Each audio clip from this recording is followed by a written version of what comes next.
ये खबर SGT university द्वारा प्रस्तुत की गई है। ट्रम्प टैरिफ के बाद आए तनाव ने भारत और अमेरिका को एक दूसरे से दूर कर दिया था, लेकिन अब इन तस्वीरों में साफ दिखाई दे रहा है कि भारत और अमेरिका के रिश्तों में गर्मजोशी है। अमेरिकी विदेश मंत्री मार्को रूबियो का भारत दौरा और इस दौरान विदेश मंत्री एस जयशंकर से उनकी मुलाकात, ये तस्वीरें भारत और अमेरिका की गहरी दोस्ती को बयां कर रहे हैं।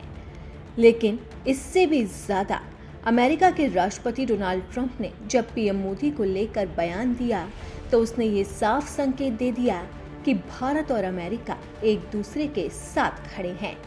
लाइव शो के दौरान डोनाल्ड ट्रंप ने भारत में अपने विदेश मंत्री को झट से फोन घुमाया और पीएम मोदी की जमकर तारीफ की। दरअसल अमेरिकी राष्ट्रपति डोनाल्ड ट्रंप दिल्ली में आयोजित एक कार्यक्रम के दौरान वीडियो कॉन्फ्रेंस के जरिए जुड़े थे। इस दौरान उन्होंने अमेरिकी विदेश मंत्री मार्को रूबियो से पीएम मोदी को लेकर बड़ी बात कही। उन्होंने प्रधानमंत्री नरेंद्र मोदी के प्रति अपनी प्रशंसा व्यक्त करते हुए खुद को उनका बड़ा प्रशंसक बताया। डोनाल्ड ट्रंप ने कहा कि सर्जियो, तुम्हें हमारे देश का प्रतिनिधि बनना होगा, लेकिन मैं बस सभी को हेलो कहना चाहता हूँ। मुझे प्रधानमंत्री नरेंद्र मोदी बहुत पसंद है। मोदी महान हैं, वो मेरे अच्छे दोस्त हैं। ट्रंप ने ये भी कहा है कि वो एक बहुत अच्छे इंसान भी है। ट्रंप ने ये बात तब कही जब वो कार्यक्रम में लगी एक विशाल स्क्रीन पर दिखाई दे रहे थे। आपको बता दें कि भारत की 4 दिवसीय यात्रा पर आए अमेरिका के विदेश मंत्री मार्को रूबियो ने भारत की भी तारीफ की। रूबियो ने कहा कि दोनों देश बहुप्रतीक्षित व्यापार समझौते को अंतिम रूप देने के बेहद करीब हैं और जल्द ही ये समझौता हो सकता है। ये दोनों के लिए लाभदायक और टिकाऊ होगा और आपसी हितों को आगे बढ़ाएगा।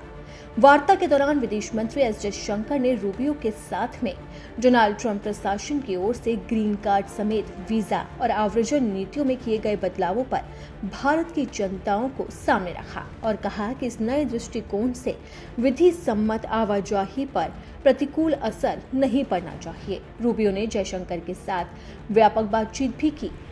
इसमें मुख्य जोर व्यापार, महत्वपूर्ण खनिजों, ऊर्जा और रक्षा के क्षेत्रों में आपसी सहयोग को बढ़ावा देने पर था।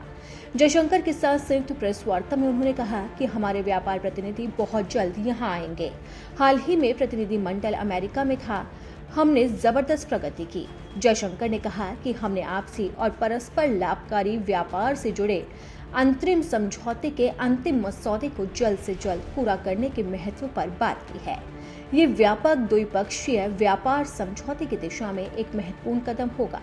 रूबियो ने कहा कि ट्रंप प्रशासन की व्यापार नीति का उद्देश्य वैश्विक व्यापार के प्रति अमेरिका के समग्र दृष्टिकोण को फिर से संतुलित करना है, न कि किसी विशेष देश को निशाना बनाना। इसी के साथ ही उन्होंने कहा कि भारत और अमेरिका के बीच में जल्द ही एक व्यापारिक साझेदारी होने वाली है और उम्मीद है कि इन साझेदारों में से भारत भी एक बड़ा सफल बनकर उभरेगा। रूबियो ने भारत को एक विशाल अर्थव्यवस्था और अमेरिका के प्रमुख व्यापारिक भागीदारों में से एक बताया। रूबियो ने अमेरिका समर्थित पैक्स सिलिका पहल में भारत के शामिल होने का भी जिक्र किया। दिसंबर में शुरू हुई इस पहल का मकसद अहम खनिजों और एआई के लिए एक सुरक्षित, मजबूत और इनोवेशन पर आधारित आपूर्ति श्रृंखला तैयार करना है। चीन और पाकिस्तान के साथ अमेरिका की बढ़ती गर्मजोशी के बारे में रूबियो ने कहा कि वॉशिंगटन दूसरे देशों के साथ अपने जुड़ाव को भारत के साथ अपनी रणनीतिक साझेदारी की कीमत पर नहीं देखता है। भारत और अमेरिका एक दूसरे के पक्के दोस्त हैं और अब जल्द ही व्यापार समझौता भी होने जा रहा है। अब रूबियो ने तो भारत की जमकर तारीफ की है। इस दौरान एस जयशंकर ने भी कई मुद्दों को सामने रखा। इसी के साथ ही ये साबित हो गया है कि भारत और अमेरिका में भले ही कड़वाहट आई थी, लेकिन अब वो दूरी धीरे धीरे खत्म होती नजर आ रही है। अब देखना होगा कि डोनाल्ड ट्रंप ने जिस तरीके से पीएम मोदी को पूरे लाइव कार्यक्रम में अपना सच्चा दोस्त कहकर बताया, इसका जवाब प्रधानमंत्री नरेंद्र मोदी किस तरह से देते हैं।